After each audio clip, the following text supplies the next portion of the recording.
All right, welcome everybody. It is November 8th, 2023 at 10:02. This is the ESInet Users Group November meeting. I'll go ahead and call the meeting to order. Jennifer has put a link to the sign-in the chat. Please go ahead and use that so we can get a proper count of everybody who is in attendance today. And I will go ahead and move forward. I saw that Tracy Dillow is on, so we will start with Tracy with the project update and the sheets. Awesome, guys. Good morning. Thank you. Right now, we have 3 projects that we're tracking with the PSAPs. The top one there is the Pitt-Convet Vale. This has been kind of ongoing. For those of you that aren't aware, we did have a meeting with Motorola and the PSAP, Lumen and Entrado, and the plan moving forward is to make these standalone PSAPs. Everybody was on board with that decision, and we need to get a project in place moving forward.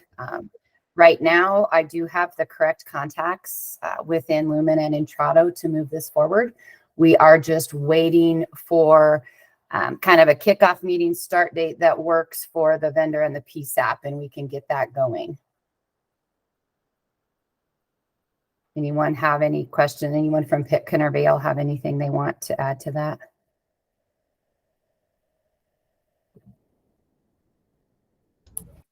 Awesome. So again, that we'll just wait for the vendor to reach out and we'll get those meetings going. I do see Brett Loeb on, and it looked like he was trying to get off mute. Okay. Brett, do you have something? Thanks, Daryl.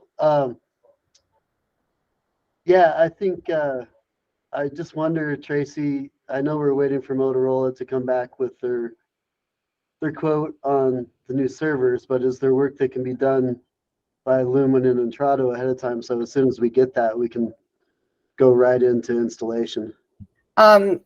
Not really, and I know I have some folks on our side. The work that we need to do is just changes within the network, and we need to change the network, the CPE, and the PSAP stuff all at the same time.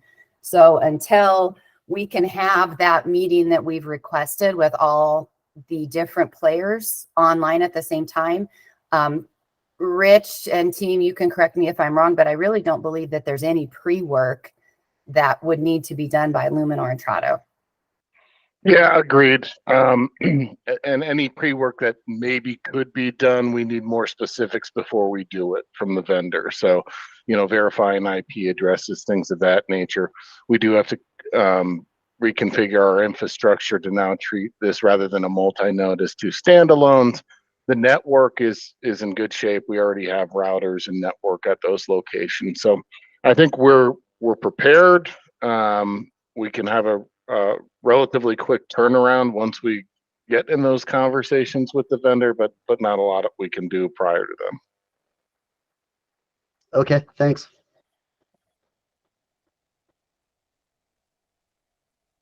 Okay, the next one we have here is, this will be an ongoing project like we've talked about. This is the ability to transfer 911 calls across state lines.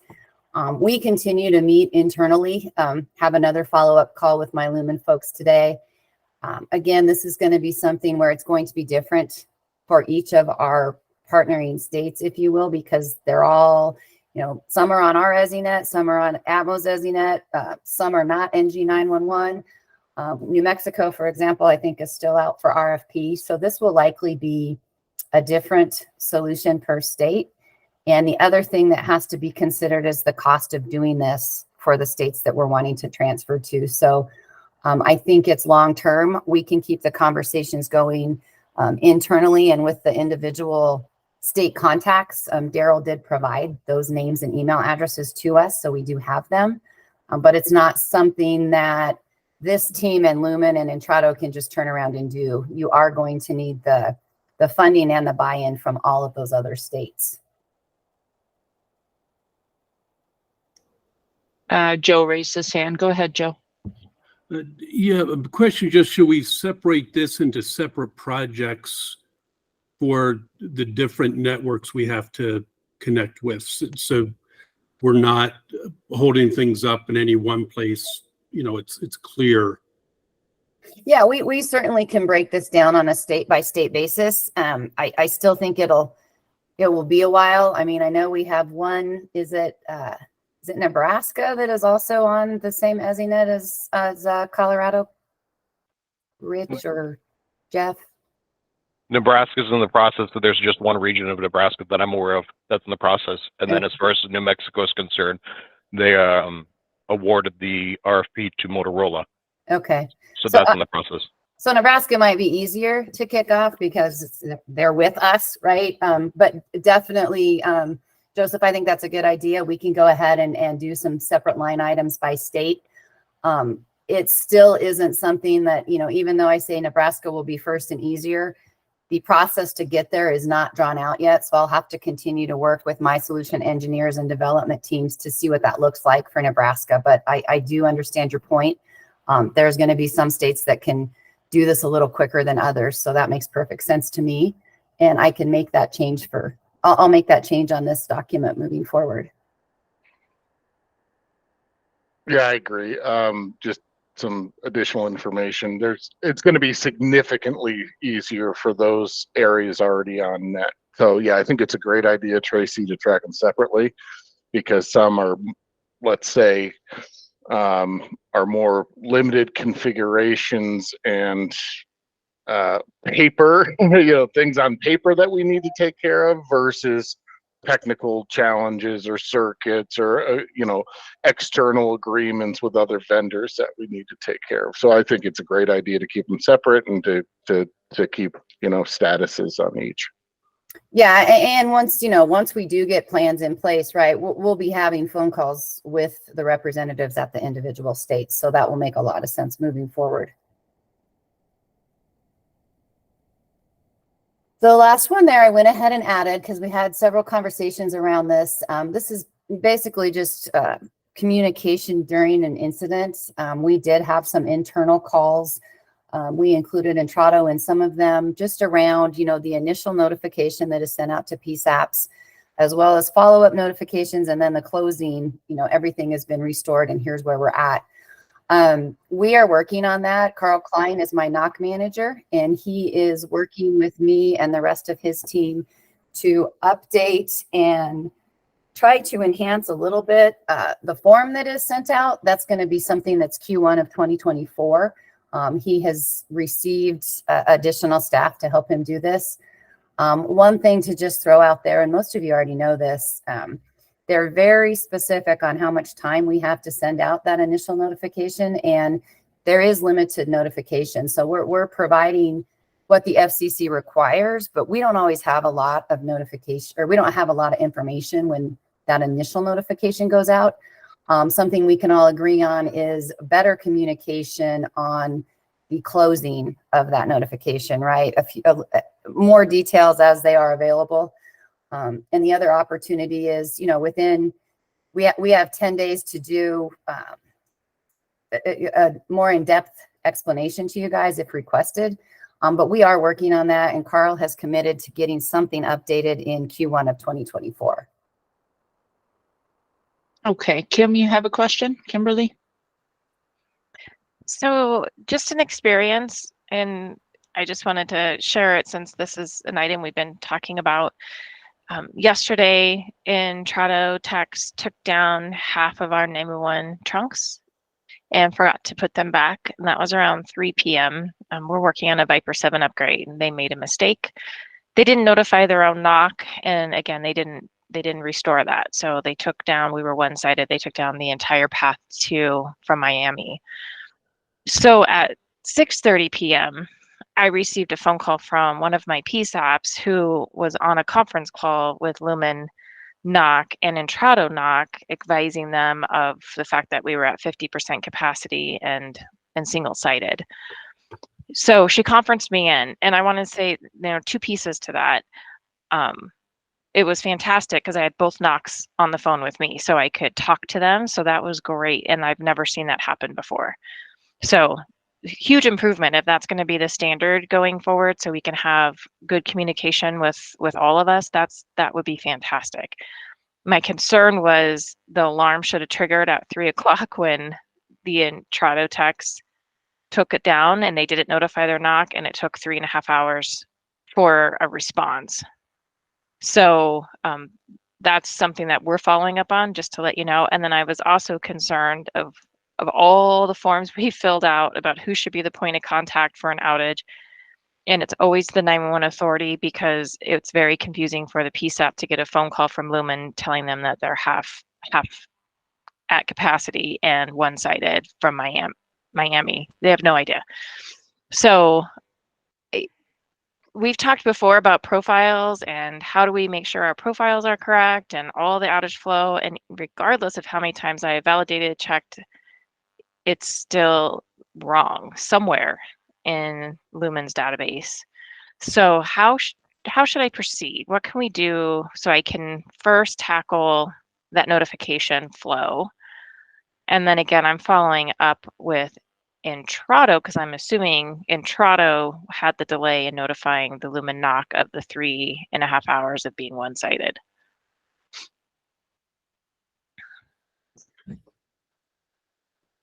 So, Andrew, Jeff, I didn't get notified on this. Do you guys have any additional details around it? This is the first I'm hearing of it. Okay. Okay. I can I will email over the ticket numbers. I have a Lumen ticket number and an Intrado ticket number, and maybe from that ticket number, you guys can backtrack and just see what profile information is in there as to why they called the PSAP versus the outage notification information, which would have been the authority. Okay. Yeah, if you can send that over, we can look at it and circle back with our knock and the Intrado knock. Okay, and then the delay, that would be the second level of concern that I would say Lumen's should probably be concerned that it took so long for them to get notified from Intrado of being down at 50% capacity. So Kimberly, this is Rich with Intrado. Yeah. Kim and I will look into it from our side as well. I haven't heard of that. So as soon as that information is shared, I'll do some investigation. A couple things, just maybe it's a verbiage thing. And I don't know anything yet, so this is more just high level. If the path to Miami was down, then you're not at 50% capacity. And this, I'm getting real particular with the words here, because both the Longmont route and the Miami route is set up to take 100% of the call traffic. What you did say is that if that is true, you did have a loss of redundancy, but you didn't have a loss of capacity, because each path itself can take 100% of the calls, and that's how it's designed. So I just wanted to be particular there. It's in my nature to Rich, do that. Yeah, Rich, I think that's fantastic. And I would highly recommend you listen to the logs. I'm sure the call was recorded from the Intrado knock. We've tried to get recordings from the Lumen knock, because that would be a great training for your folks. So I'm just absolutely, if that's what they communicated to you, we'll get that clarified internally. But yeah, as designed, at any given time, if we lose any connectivity to any one of our cores, the other core and network can handle 100% of the call traffic by design. So I will clear that up internally and make sure I think it's, again, they're trying to communicate that they lost redundancy, and that somehow got metamorphosized into half capacity, which isn't true. Okay. Right. And I will look into that. And I have that Intrado ticket too, so I'll email it over to you. Wonderful. Thank you. And then again, just to reiterate, the call from the joint knocks was fantastic. So I really would love to see that being a standard practice of notification, because collectively the three of us could talk about the project we had going on, lack of notification, and I was able to pinpoint exactly who I needed to notify to get it restored. So I'm hoping that was a intentional change, and would love to see that going forward. Yeah. And again, the other thing, and this would be like a follow-up on it, there's certain things that we can see from a knock perspective if something goes down. If we're still communicating to the router, that's a positive. I believe we have options set up all the way to the Viper itself. So if the Viper looks up, that's another thing. I'm curious as if that a configuration change was made on the again, these are all just speculation at this point. If a configuration change was made on the Viper that didn't allow that Miami route, but from a network and application perspective, it looked up, right? If we're still communicating the Viper, it just isn't allowing calls through or something, then that might have been a part of the delay. So Kim and I will take the action item to investigate that further, see why, because again, once that redundancy goes down, Kim, to the best of my knowledge, that is an actionable item, and there's time frames for turnaround on that. So we'll do some more investigation. Hopefully, we'll get some clarity there. Daryl, go ahead. Something else, Kimberly, that you said is it sounds like they contacted the PSAP directly instead of contacting you. Is that right? Right, and that's something that I'll put in my email that I definitely need that looked at from a profile perspective, because we keep having problems like this. Okay, so every spring, Lumen as the BESP is required to file a contingency plan with the commission. And they file this part confidentially because it includes people's names, email addresses, and phone numbers. But I was just looking at it, and for all 5 of your PSAPs, you are listed as the contact. So yeah, if there's some other place that the NOC is drawing those names from, the contacts from, then that needs to be looked at, because that's the whole reason for collecting that information, is so that they supposedly know who to contact when there's a problem. Thanks, Daryl. Tracy and Andrew, is that something that you can pull and look at if I give you the ticket number? Yeah, if you send that over to us, Andrew, and I can take a look and confirm with the NOC management where they're pulling it from. Thank you so much. Of course. Yeah, absolutely. Okay. Any other discussion or questions about that? Doesn't sound like it. Okay. Tracy, what else do we have here? Let's see what's next. We do have ECATs. I don't think Courtney was going to be able to join us. She's our project manager within Intrado. But we have been getting some information from the PSAPs, and she's continuing to work those as we can. I think Tim is on as well in case we do have any PSAPs that have questions around the ECATs deployment and the rollout. We still don't have a whole lot of traction. Jennifer has been trying to help us work with the PSAPs, but we're maybe at 20% completion as far as PSAPs who have given us their documentation. We're down to just 2 documents that are needed. It's your IP form and then your worksheet. We have had some one-off conversations with individual PSAPs to try to help get this documentation filled out, but it's still something that's moving pretty slowly. And we at Lumen and Intrado are open to suggestions from you guys as to how we can maybe move this along a little bit quicker. It is a requirement of each PSAP to get this deployed within their location. So I'd like to throw it out there to the team and see if there's something we can do differently to help get this documentation completed so that Intrado can schedule the installation and the training. Anybody have any thoughts on that? Let's see. Well, it was a tie. I'll go ladies first. Kimberly, go ahead. Thanks, Kathy. I was just wondering maybe if we could have the Resource Center tackle this and make it a priority on her plate to do some personal outreach to see if she can't rattle cages that way. I would love to rattle cages, Kimberly. Okay, Joe, you were next.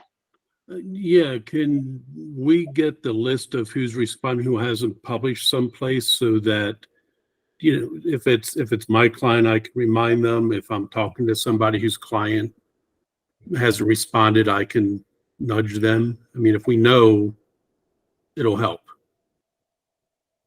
Absolutely. I will get with Courtney after this call. I know that she is keeping track of it, so let me give her a couple days just to make sure that her spreadsheet is accurate. We have shared, I think it's been at least a week, but we have shared the information with Jennifer as far as who we still need documentation from. So she's been helping us quite a bit get the information out to PSAPs, but I will get an updated sheet to her in the next couple days. Like I said, let me give Courtney a couple days to double check her email and make sure that she has everybody included, but we still have quite a ways to go. So that would be helpful. So would that go on the task force or the user group or the resource center website, or will we get an email weekly showing where we are, or how are we going to do that to So be effective for us? I've probably sent out a total of 5 emails to PSAPs over the last 3 or 4 months saying, hey, please send us your documentation. I know it was probably 2 weeks ago, Jennifer, that you and I and Courtney with Entrada worked on this, and we gave you a full comprehensive list. And from that, we were kind of able to track down some of the questions, especially around text capabilities and who the provider was. But there's still a pretty hefty list. I don't know that that's been published anywhere on your side. I know my communication has primarily been just an email back out to all of the PSAPs that have not provided the information. And then, of course, updating Jennifer around who's left. Okay. Jennifer, go ahead. So I have been working with Tracy and Courtney on that. I will point out that when I sent out those emails, I got a fair amount of people saying that they had already sent in the information. So I think Courtney and Tracy are still working on verifying that list so that they can make sure that they've got their paperwork updated, so we don't continue to go after people who have already sent in their paperwork.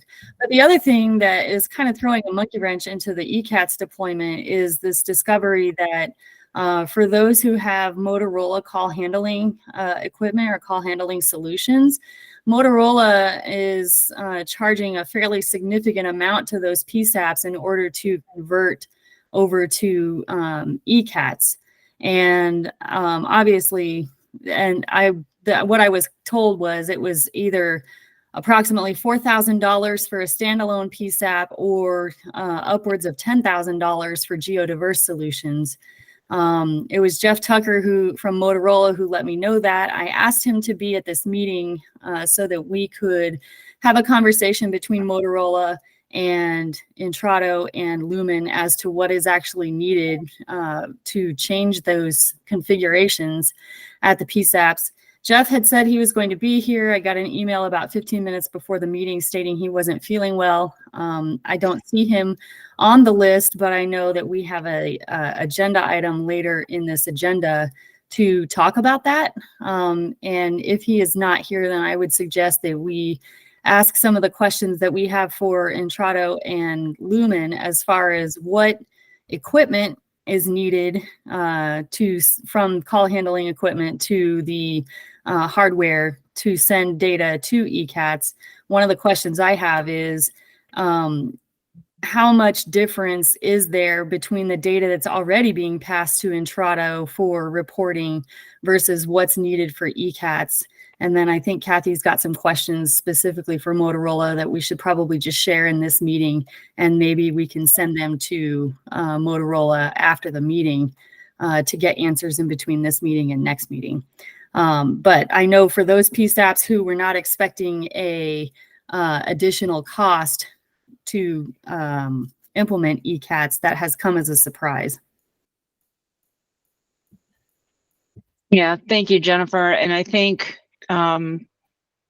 some of the, I'll call it frustration, is that we've been talking about this implementation for a long time, and to just hear about this now it's, like I said, a little frustrating. Kimberly, go ahead. You are next.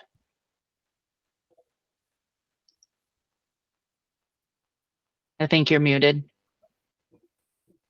Thanks, Kathy. Sure. I'm going to start backwards, and wow, I'm shocked and disappointed, and I would love to learn more from Motorola as to why they need to charge and why they're going to charge for something. And I'm also a bit disappointed. I'm sure the ECATS team has had knowledge from customers on doing those deployments that there's a cost there. So it'll be interesting to see what Motorola says and see what we can push. Maybe we can negotiate some sort of agreement on that.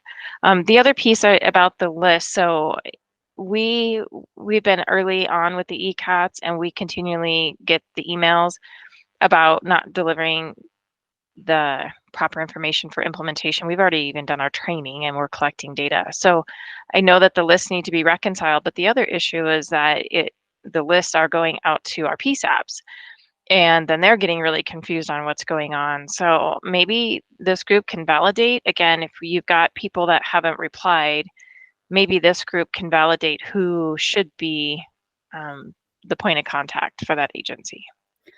Kimberly, that was me. I had sent out those emails reminding everybody, and I sent it to our PSAP contacts as well as the governing authorities, because sometimes we get better results from PSAPs rather than the governing authorities, who don't always have operational knowledge. So I take responsibility for that one. Thanks, Jennifer. Yep. Jeff, go ahead. Right now, the only other to answer one of the questions as far as why is additional hardware required, I can speak to the ones that we've dealt with, and it's only one right now. There's ports that are needed to be able to spill information over to ECATs, and if the sites don't have that, there's going to be the hardware that's going to be required. In some cases, additional licensing might be, but the hardware piece is going to be the compatibility to have that actual port sent out. So I hope that helps clarify that part of it. Jeff, that's helpful. My question is that obviously all of our PSAPs have been sending data over to Intrado for the reporting that we've already been getting. So is the additional hardware or cabling that much different than what they're already using? In some cases, the one that I'm working with now, we sent the quote over to them for the additional hardware. It's to add the extra ports. So it's going to be, in some cases, the PSAP will have a limitation. They've already expanded or used all the existing ports that they have. So they have to be able to have this additional, it's not a router, but the additional hardware that's going to allow that extra spill come out. And I think, Jennifer, maybe I'm misunderstanding. If they already have an ECAT solution at the PSAP and they're just changing to this state contracted tariff ECAT solution, it sounds like they already have a port for ECATs. And could you just basically plug and play, unplug here and plug it into the new state run solution? If you're not going to run them both simultaneously, that might be an option. But yeah, Jeff, I absolutely agree with you. As if you're maxed out on your ports now and you need an additional one to support this additional service, yes, we've seen that before, that you have to go back to the CPE vendor to be able to provide yet another port for this alley CAD spill. Thanks, Rich. Brett, go ahead.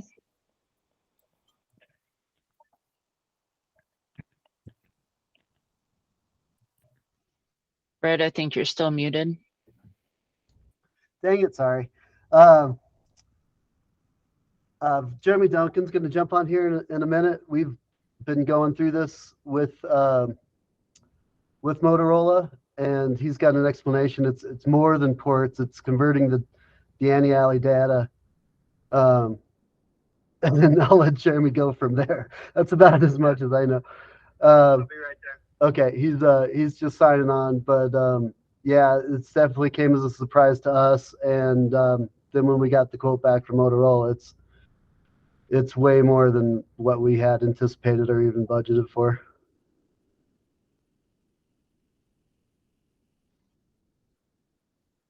Okay. I'll just wait for him to jump on real quick.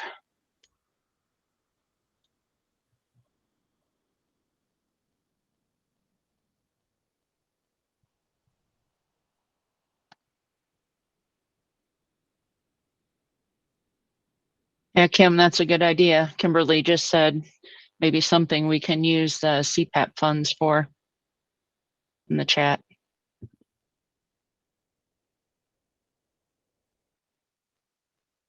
I don't know if Jennifer or Daryl can comment on that. I don't know if we should maybe file something. I think all that period is over with and we haven't heard anything back on a decision, and maybe we can't have that conversation here, but just trying to think of ways to offset this surprise cost, because we definitely don't want our partners that have selected Motorola to be stuck with that.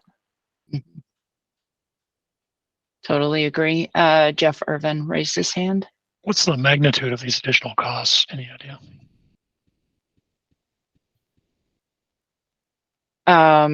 As in how many PSAPs is what you're How much are we talking for these additional costs? Well, I think Jennifer stated it can be anywhere from $4,000 to $10,000. We don't know exactly. Copy, thanks. Yeah, sure. Joe, go ahead. Is this a one-time cost or recurring? It's my understanding that it would have been a one-time cost. But even a one-time cost of $4,000 when you weren't expecting it, it can be cost prohibitive for some of our PSAPs or authorities. Do we Thanks. know what the cost is where someone's on Viper and needs an additional port? Yeah, that I don't know. I'd have to ask to find out. And I think we haven't started installation of any of the ECATs yet. We're just in the information gathering stage for everyone. No, I think there are some installations that have taken Yeah. place. We're installed. We're installed at all 6 of our PSAPs, so that would include Jackson, and they have a West Tile solution. No cost. From a data perspective, we weren't at capacity either, though, so our hardware could support it fine. Thanks, Kimberly. Daryl, go ahead. Since Kimberly asked about the CPAP funds, I wanted to give an update on that real quick as it relates to this conversation, which is that a draft decision has been written. The holdup is the Attorney General's office, as it usually is, because they are very overburdened. So we're waiting on that. That being said, and even though the comment period it has officially ended, you can still file comments in the proceeding. And I can't say whether or not they will be considered at this time, but you can file comments in the proceeding. And if you do file comments in the proceeding regarding this as a project, I would just suggest that there be a specific entity identified that will be the one distributing the funds and a specific amount of money that would be needed to cover this. I think that would probably have the best possibility of being considered by the commissioners at this point. And beyond that, I don't think I can say anything further, even if I was allowed to say that much. So there we are. But that's where it is right now. It's at the Attorney General's office. Thanks, Daryl. Brett, did Jeremy get in? I thought I saw somebody, but no, I'm not seeing him. I think he's trying. He's driving right now. So he might not have connectivity. Okay. So yeah, we can move on, and if he pops in, he'll be able to offer a little bit more information. Okay. Sounds good. Tracy, are you ready we're finished with the ECATs, move on to the monthly statistics? Absolutely. I don't Okay. have anything too exciting to share on those because we have fallen into tariff requirements. The first chart there is just showing our pings to the nodes. Got one little spot there earlier in the month that was null, but as the system is set up, we just keep pinging that particular location until it's successful. And that's where we ended up for the month of October.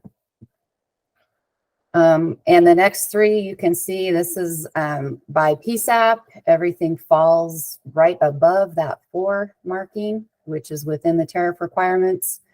When we look at the MOS by ECMC route, we are again above the 4 mark, which falls into tariff requirements. Didn't see anything super staggering on the percentage, the packet loss percentage there. Everything falls into route as per the tariff. And then jitter, I think, is the last one that comes up. And this is the one, keep in mind, we have to measure this in microseconds or it wouldn't show up on our lovely graph here. So I didn't have anything exciting show up on that one either.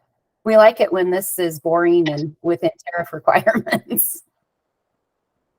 Yes, that is always a good thing. Thanks, Tracy. Daryl, go ahead.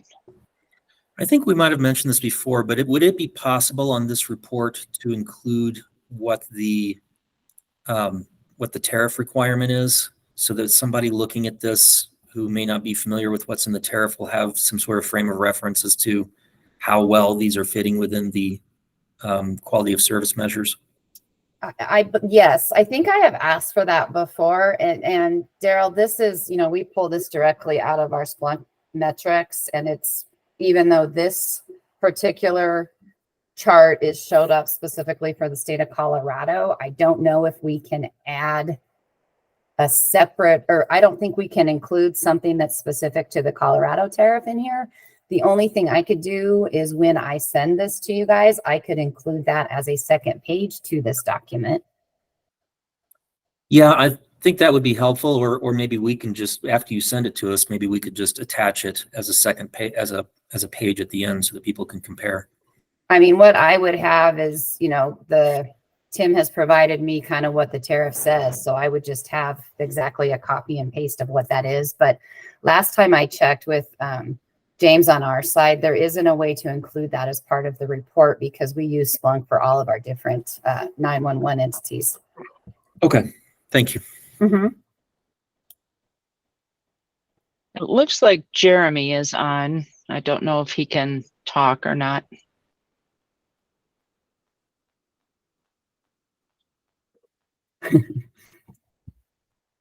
Doesn't sound like it. Joe, you raised your hand. Go ahead. Yeah, I just had a question whether that Splunk data could be exported to an Excel spreadsheet and then, put into a separate chart that shows a line for what the cap is or something. So, or I can push that through might give again you on our side, Joseph. My instructions today are to send something that can't be edited out.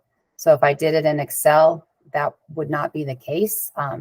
We would, if anything, we would have to protect that Excel document so nothing could be added to it. But I can pursue that if you guys think an Excel template form would be better than PDF. It would just have to be something that can't be edited. now my thought was if you can export into Excel, then you can create your own table that will look just like this, but you can add the data you need. The only, and just from playing around with Excel reports and pivot tables and data in the past, the challenge to that would be is if you, let's say you wanted to look at this top one, or actually let's say the bottom one, the jitter one, and put a line indicating where the limit is. Mm-hmm. Because again, this is in microseconds and I believe the tariff is in milliseconds. True. It's gonna, the chart, the actual data would almost appear as a straight line on, because now you have to maximize your view to get it out to actual milliseconds. So it's not, you're going to see all this data that's shown nicely here. It's going to look like a flat line if you expand it out that much, if that makes sense. Because now you're looking at milliseconds versus micro, and micros just, there's so little variation. In microseconds, you're not going to see any deviation. Just a note there. I do think from at least getting something on paper saying, okay, the delay variation of by ECMC route is this per the tariff, then you could say, and you could maybe put that in microseconds versus macroseconds. But that would be the best reference, because if you try to relay it on for these specific measurements on a chart, it wouldn't do what it was meant to do. Did I explain that right? Sorry, I had a vision in my mind of how to explain it. Might not have come across right.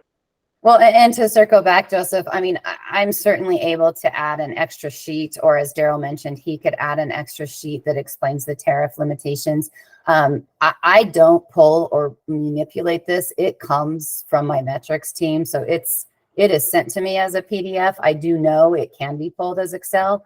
But again, it's not something that this team does. It comes from a different group within Lumen. So I just would have to circle back to them.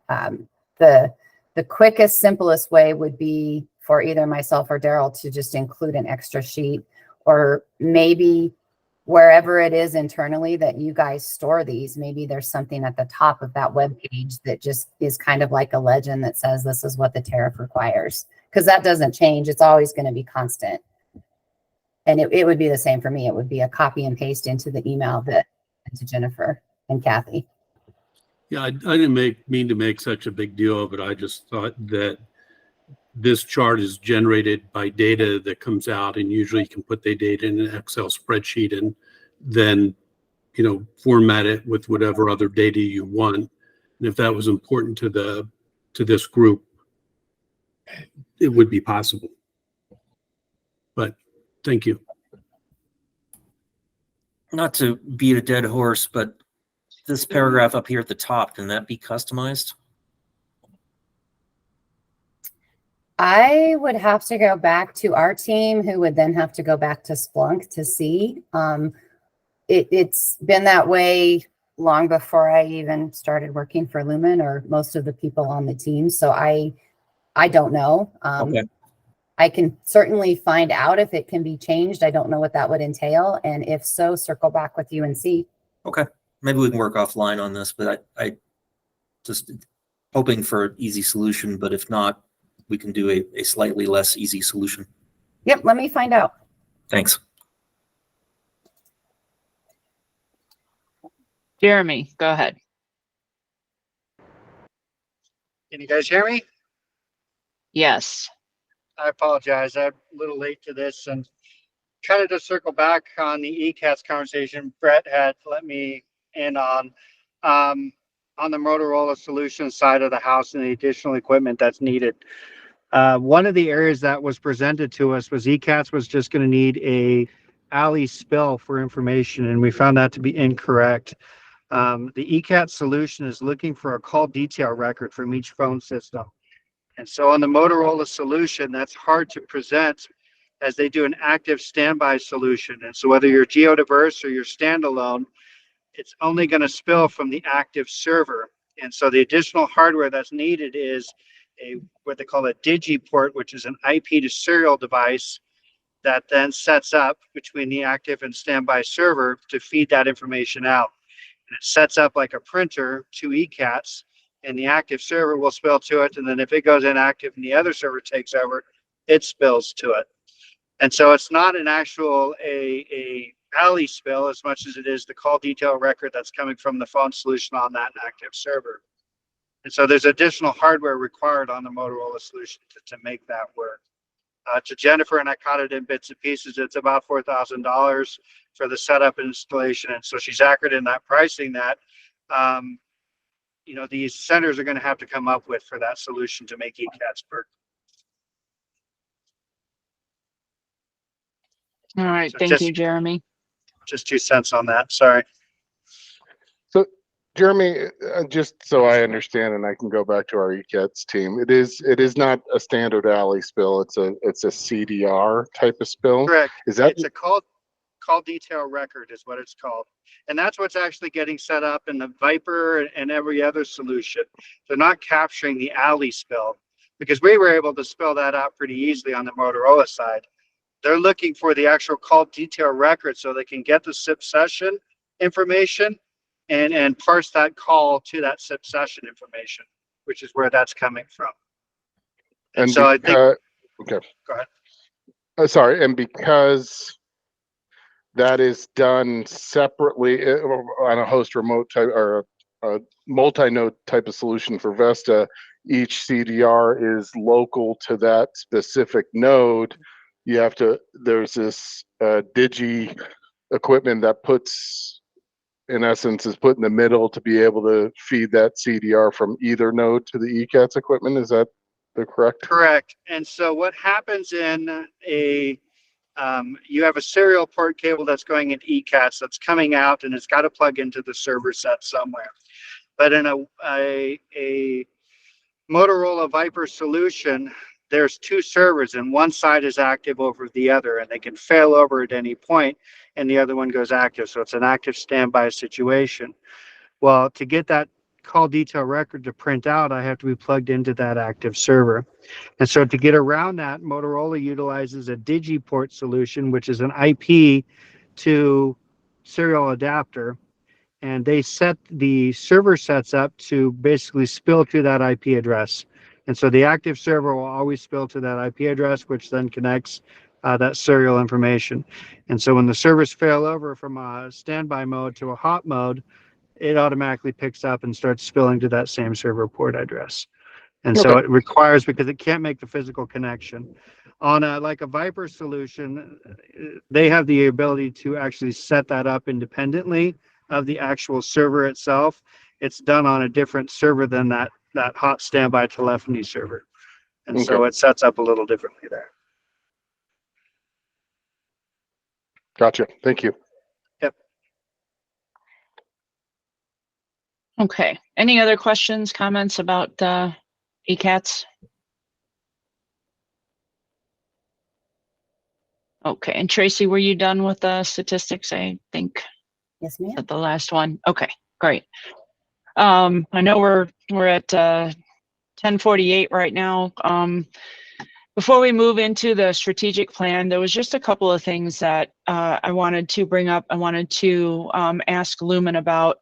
I guess at the outage committee meeting earlier, there was a suggestion that Lumen hopefully do some sort of presentation providing an overview or a diagram showing which parts of the BES they provide directly and which parts are provided and monitored by Intrado. I think this may be a good thing for the ESInet users group. And I know this, it's certainly, not today, obviously, but maybe in December or January. Is that something that Lumen would be able to put together for an upcoming ESInet users group meeting? I know I just threw everybody and Lumen under the bus. Sorry about that. Jeff, are you still on? Because I'm not typically part of those meetings. Yes, I am on. So, yes, I think we should be able to come up with something. I need to find out the right resources for this. We may already have something already documented. So, Rich from Intrado, maybe myself and you, and we'll probably pull in one of our engineers, maybe Steve also, and see what we already have to see if that would help. Okay. I mean, I think if it's all right, Kathy, I'd probably like to throw out there January might be better, just based on vacation times coming up, that I don't know that we could pull something together if we have to start from scratch by early December. Yeah, and I kind of figured that, especially with holidays and everything. So yeah, January would be great if we could plan on that. And then if you run into an issue, where January is not going to work, but we'd certainly like to see it, by February if possible. January is preferred. Okay. And again, just for clarification, you're looking for an explanation as far as what is, as far as the demarcation for the BES, or specifically what is it that you're looking for again? Looking for a diagram which shows which parts of the BES that Lumen provides for directly as opposed to Intrado, so that when something happens, we're able to see that and say, okay, we know it occurred here, so that would be Lumen, as opposed to if it occurred at another place, it might be Intrado. Does that help? Yes, so you're basically the responsibility between the 2 points. Yes. Okay. Yes. Okay. And then one other question that came up, and this was brought up by Jeff Irvin. And Jeff, thank you very much. In regards to an outage, Jeff had the idea of maybe having some type of an alarm that goes off at the PSAP or ECC if the ESInet hardware in the PSAP loses connectivity with the Intrado core services. That way the PSAP would be notified more quickly. And so I'm gonna throw that out as a question too to Lumen, if that's something, and even Intrado, if that's something that can be done. I would need to look, to be honest. Okay. You know, there are on the, I would say on the call handling side, that's more common to loss of an application or function, you know, then goes to a light pole and that light flashes or an alarm goes off.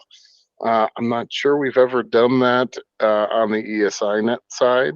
I'm not saying it can't be done, but I'll need to talk to our folks and look at the capabilities of those routers as they are currently deployed. You know, it might be, well, they don't have that capability or this special network card needed to do that, but they could if we added a card. So I'll do some investigation and we'll see what we can come back with there.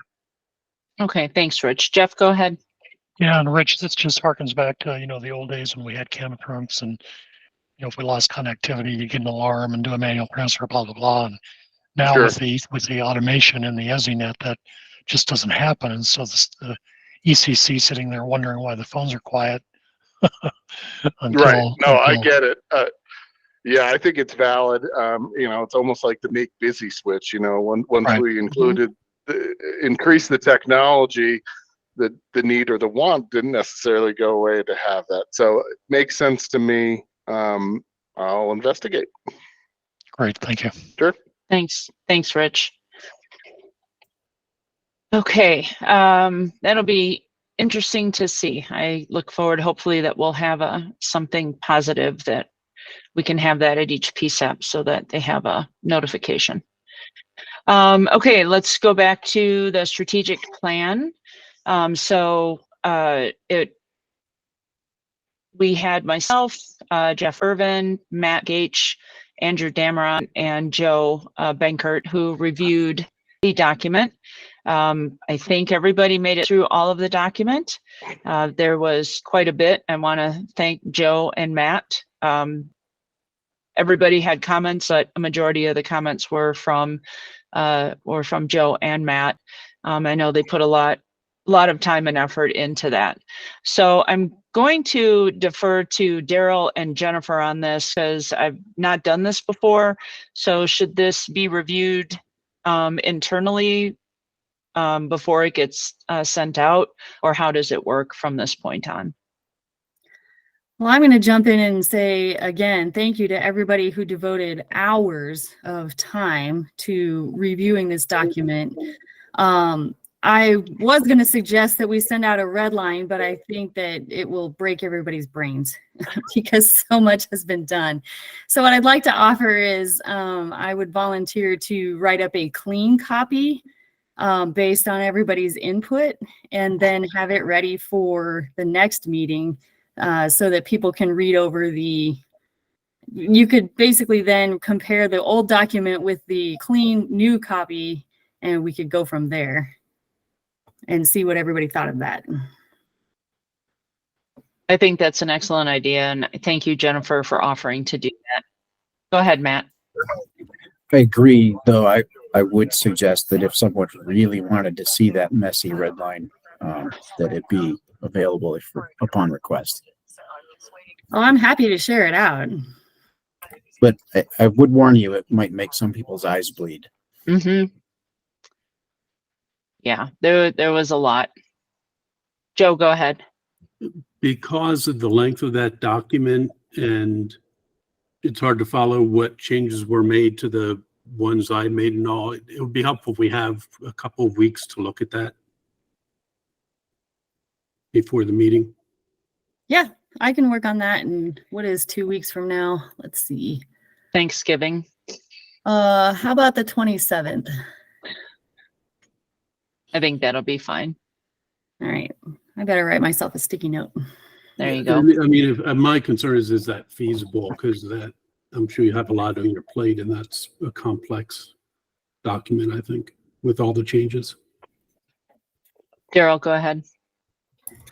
I would just say that the goal was to update it annually, but there's not a requirement. So if it takes longer than that, and I would hate to see anybody give up holiday time for it. So if it takes into January, I don't really see an issue with that. We Okay. just don't want it to get stagnant, which obviously it's not. All right, thanks, Daryl. Jennifer, I think, that information from Daryl, we can probably push it back so you're not under, the crunch to get it done in the next couple of weeks. What is a good time frame for you with everything going on now that we're at the end of the year? Well, if we're not super worried about timing, I still think I could have it ready by the next meeting at least, and then we could take December to take a look at it if that's good with everybody else's timeline. I think that works. I think that should be the plan. And then that way it gives you more time and gives us enough time, so that we'll have time in December to take a look at it as well. So why don't we move forward with that? All right, thanks. Next is the parking lot document.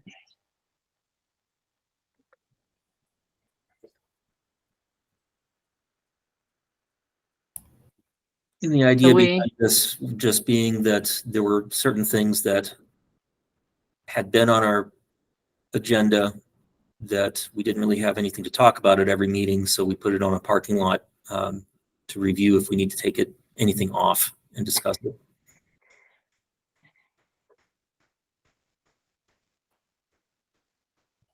So looking at that, and I'm sorry, it's small, so I'm having a hard time seeing it, but if anybody, thank you, there we go.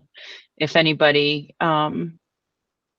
sees any of the items on there that they feel need to come off the parking lot, feel free to say something. If not, they will remain on there. Joe. Is there any change in status of any of these items? I mean, the text 911 service and the tariff, it seems to me that's a Lumen when they get started on it, and there's probably a lot of these others. So Joe, I'll just say that I know that Lumen has told us that they're working on putting together pricing on several of these items that would include the text to 911 via the ESInet, TDMS, geospatial routing, and that would all also get us closer to I3 compliance, which is the fourth bullet on here. I don't know when, and I don't know if somebody from Lumen is able or willing to speak on that right now, when they might be able to have something to present to the ESInet users group on that. But I've encouraged them to bring it to the users group before they do anything else with it. Thanks, Daryl. This is Tim. I can speak to that. I am working on the tariff language, so I do hope to have something here in the next couple of weeks. Okay, thanks. Thanks, Tim. And Daryl, in conjunction with that, I know we're preparing a presentation to give this group to go over those. I mean, we've talked a lot about them over the last couple of years, but to really truly align with how the tariff is going to be, is going to look. So we're preparing that. I think our goal, and you'll probably hear more, is sometime towards the end of the month to have a presentation on that. Sounds good. Thank you, Rich. So if I can, Tim said working on a tariff. Is that on items 1 and 2? Yes, sir. I think 1, 2, and 4. So the tariff is talking about geospatial routing, TDMS, text, and I3, all including that. Yep. All right. Thanks, Rich. Any other questions about the items in the parking lot? Okay, we can go back. We already spoke about the cost for ECAT's deployment, and we'll be following up with that with Motorola. And already talked about BNC, so it looks like we're at open discussion. I know we're running a little bit late, so just one moment. Brian, go ahead. Oh, thank you. Yeah, I realize I don't attend this meeting often, but Army's trying to get together prioritization of sites relevant to this discussion would be Fort Carson and a couple other sites in Colorado. Is there a general knowledge of the shutdown of selective router networks, obviously assuming that everyone is transitioned over to the ESInet and things are running properly there, when that might occur where the selective router network is no longer supported? And I assume that might be, well, I shouldn't assume, but I think that's Lumen that maybe is the agent in that case with selective router networks.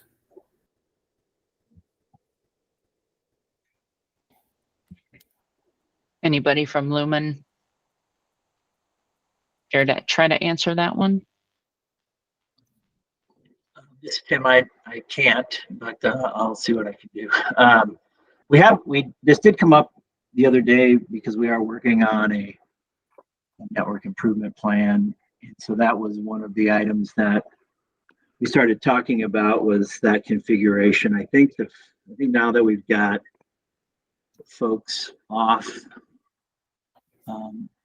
E911, that we could probably start to do something like that. The issue that I see anyway is we effectively use those tandem switches where those selective routers are located as our aggregation points with other carriers. And it's just been a long-standing interconnection location. We've got 6 of them across the state. So the issue, I think, is where would carriers need to interconnect then? How would we do that? Would there be costs associated with having carriers move a DMARC to someplace else to then eliminate those points of interconnection? So that's how I see the issue. I don't know if anybody else from my side is still on here, but it's definitely something in discussion though. Thanks, Tim. Go ahead, Joe. So I'm confused. I thought the question was not about terminating them as far as interconnection points, but terminating them as NG911 selective routers taking off the public safety package, software package. That's true. Yeah, that I'm asking this in reference to emergency services. Yeah. So the idea is if everyone's on NG911, they're not in utility.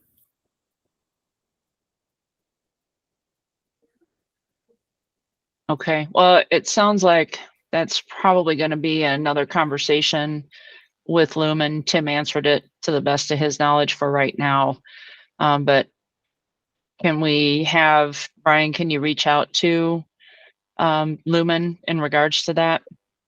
Yeah, and I mean that really is a general answer, is that it's not coming up anytime soon. That's really one of the things that I'm pursuing. So yeah, I appreciate the answers, and yeah, this is because there are states that it could be imminent. So this is not one of them. So that's good to know. Thank you. Absolutely. Okay, I know we've gone over. I apologize to everybody. Do we have any other concerns from PSAPs to Lumen?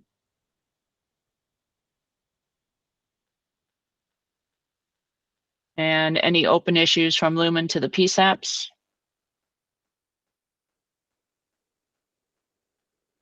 And lastly, non-voting members are welcome to provide comments. Any other comments? All right. Thank you, everybody. Again, I apologize for the meeting going over. It's 11:06 and we are adjourned. Bye all. Take care, everyone. Thanks, everybody. Bye-bye, everybody. Thank you.